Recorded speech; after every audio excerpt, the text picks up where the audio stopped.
આજે ગુજરાત વિધાનસભામાં ગુજરાત સરકારના મંત્રી કનુભાઈ દેસાઈએ જે 26-27 નાણાકીય વર્ષનું બજેટ રજૂ કર્યું છે ત્યારે પ્રાથમિક તબક્કે અમને ઘણી અપેક્ષાઓ હતી। ગુજરાતના ખેડૂતોને, બેરોજગારોને, ગુજરાતના તમામ વર્ગના લોકોને, કર્મચારીઓને બધાને અપેક્ષાઓ હતી કે આ બજેટમાં બધાને ધ્યાને રાખીને એક સુખાકારી સમાધાન રૂપ આ બજેટ હશે।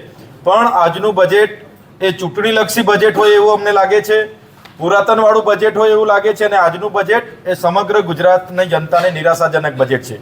કેમ?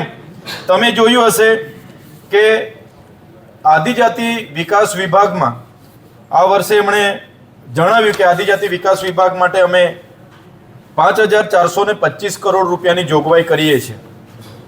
જોગવાઈ માટેની જાહેરાતો થઈ, મોટી મોટી ત્યાં લોકોએ પાટલીઓ થપથપાવી, પણ સાથીઓ ગયા વર્ષનું આદિજાતિનું બજેટ તમે જોશો, આજના જ 11 નંબરના પ્રશ્નમાં એમણે જવાબ આપ્યો છે કે 24-25માં આદિજાતિ વિકાસ વિભાગ માટે 4,373 કરોડની બજેટમાં જોગવાઈ હતી અને એની સામે માત્ર ને માત્ર વપરાયેલી રકમ 3,373 કરોડ અને બીજું બજેટ બચત છે। જ પ્રમાણે 25-26માં 5,120 કરોડની જોગવાઈ હતી અને એની સામે વપરાયેલી રકમ માત્ર 2,410 કરોડ।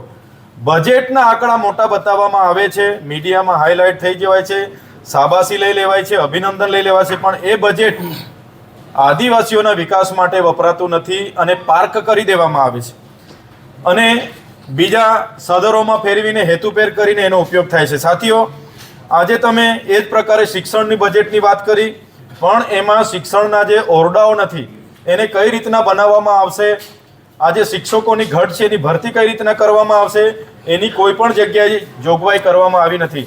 આરોગ્યમાં 25,403 કરોડ રૂપિયાની જોગવાઈ કરવામાં આવી, પણ આરોગ્યમાં આદિવાસી વિસ્તારોમાં આજે પણ સબવાહિનીઓ નથી, સીટી સ્કેન નથી, એક્સરેના મશીનો નથી, સોનોગ્રાફી નથી, એવા સાધનોની વ્યવસ્થા કરવા માટે કે ત્યાં સ્ટાફની વ્યવસ્થા કરવા માટેની કોઈ પણ જગ્યાએ સ્પષ્ટ પ્રાવધાન કરવામાં આવ્યા નથી।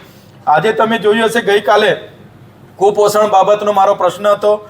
આદિવાસી વિસ્તારોમાં 1 લાખથી પણ વધારે બાળકો કુપોષણથી પીડાય છે, ત્યારે મહિલા અને બાળ વિકાસ વિભાગમાં 7,690 કરોડના બજેટની જોગવાઈ એમણે કરી છે, પણ કુપોષણને કઈ રીતના દૂર કરવા એ બાબતને લઈને કોઈ પણ જોગવાઈ નથી।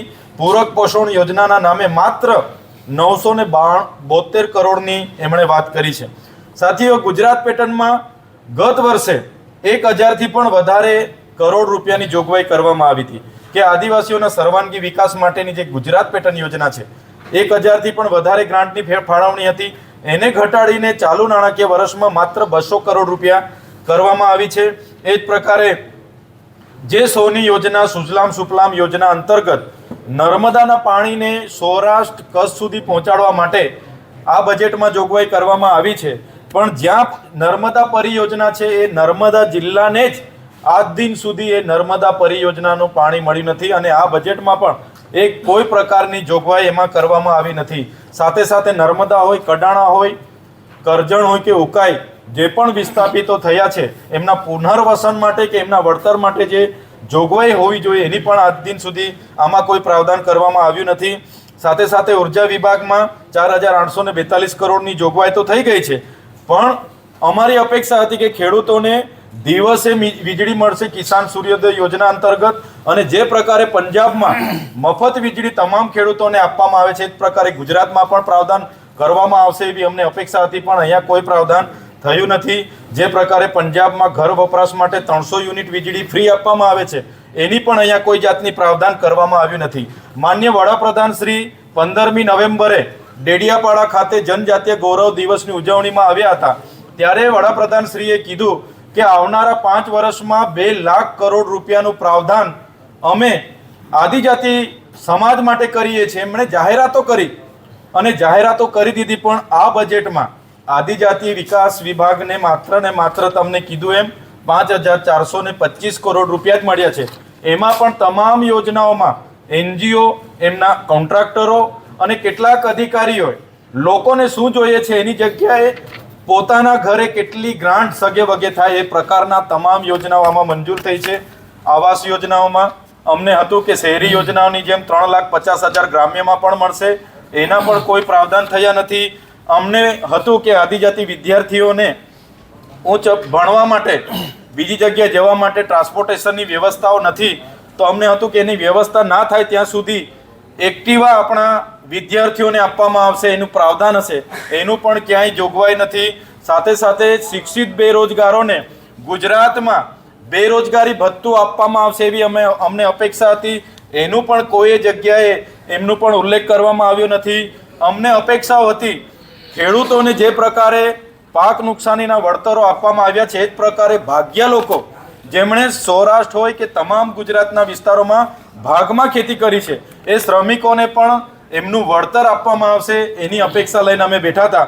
એવી પણ કોઈ પણ જગ્યાએ જાહેરાત કરવામાં આવી નથી. ત્યારે સાથીઓ, એ શિક્ષણ હોય, આરોગ્ય હોય, મહિલા બાળ વિકાસ હોય, માર્ગ મકાન વિભાગ હોય કે શહેરી વિકાસ હોય, ગ્રામ પંચાયતના ગ્રામ ગૃહ નિર્માણ હોય કે મનરેગા યોજના હોય, પાણી પુરવઠા હોય કે નર્મદા કલ્પસર વિભાગની યોજના હોય, જે પ્રકારે એમના અધિકારીઓ, એમની એનજીઓ, કોન્ટ્રાક્ટરોને ફાયદા થાય એ પ્રકારનું જ આ બજેટ છે.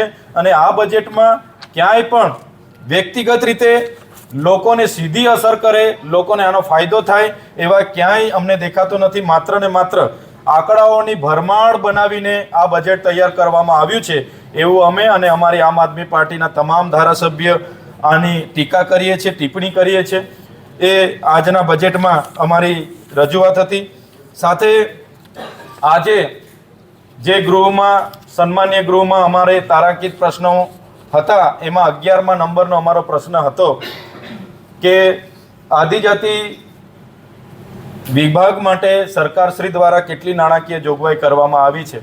તો તમને આગળ કીધું એમ જોગવાઈ કરવામાં આવી દે છે, પણ એ ગ્રાન્ટ વણ વપરાયેલી આજે પણ પડેલી છે અને જોગવાઈ કર્યા બાદ 25% જેટલી ગ્રાન્ટ કાપી નાખવામાં આવે છે. સરકાર એક બાજુ આદિવાસીઓના વિકાસ માટે મોટી મોટી વાતો કરે છે, ત્યાં વિકાસ મહોત્સવ મનાવે છે, અમૃત મહોત્સવ મનાવે છે, ત્યાં ગૌરવ યાત્રાઓ મનાવે છે અને આદિવાસીઓ માટે એમની વસ્તી પ્રમાણે આજે આમાં ગ્રાન્ટ નથી. ગુજરાતમાં એસટી હોય, એસસી હોય, ઓબીસી હોય કે માઇનોરિટી હોય, જે પણ 85% વસ્તી છે એને હિસ્સેદારીમાં આ બજેટમાં કંઈ વિશેષ જોગવાઈ નથી. સાથીઓ, એ જ પ્રકારે બીજો એક પ્રશ્ન હતો કે ગયા વર્ષે અમે પોસ્ટ મેટ્રિક શિષ્યવૃત્તિ જે ઉચ્ચ અભ્યાસ કરતા આદિજાતિ વિદ્યાર્થીઓને મળવા પાત્ર છે એના માટે ખૂબ લાંબી લડત લડી હતી અને સરકારે એમાં 755 કરોડની મંજૂરી આપી, પણ એમાં મેનેજમેન્ટ કોટા અને વેકેન્ટ કોટામાં અભ્યાસ કરતા 50% વિદ્યાર્થીઓને એ શિષ્યવૃત્તિમાં સમાવેશ નહીં કરાય એવી એમણે સ્પષ્ટ આજે સન્માન્ય ગૃહમાં માહિતી અમને આપી છે. ત્યારે 60,000થી પણ વધારે વિદ્યાર્થીઓને આ ચાલુ વર્ષમાં એની અસર થશે એની અમને ભીતિ છે. સાથીઓ, જે ડેડિયાપાડામાં માનનીય વડાપ્રધાન શ્રીનો જનજાતીય ગૌરવ દિવસનો કાર્યક્રમ થયો ત્યારે અમે આજના સન્માન્ય ગૃહમાં પૂછ્યું કે આદિજાતિ વિકાસ વિભાગમાંથી એ કાર્યક્રમમાં કેટલા રૂપિયાનો ખર્ચો થયો. માર્ગ મકાન વિભાગે પણ કર્યો છે, કલેક્ટરશ્રીએ પણ કર્યો છે અને બીજા તમામ વિભાગે કર્યો છે. માત્ર આદિજાતિ વિભાગનો મેં માહિતી માંગી 41 કરોડ